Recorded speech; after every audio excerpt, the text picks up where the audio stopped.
Ganun talaga ang buhay. Daming rejection. Daming umaayaw. May mga tao namang dumating sa buhay mo pero di ka sure kung totoong mahal ka ba nila. Or mahal ka lang nila kasi may kailangan sila. Minsan kasi iniisip natin na mahal pa ba tayo or ginagamit lang nila tayo. Pero ito masasabi ko, huwag kang pahinaan ang loob. Okay lang yan. May mga tao talaga na hindi nila ma-appreciate yung mga effort natin.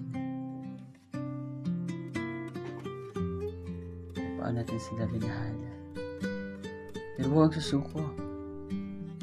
Baka hindi yun ng tao para sa'yo. Mag-focus ka lang sa sarili mo at bigyan mo ng halaga kung ano nang narating mo ngayon.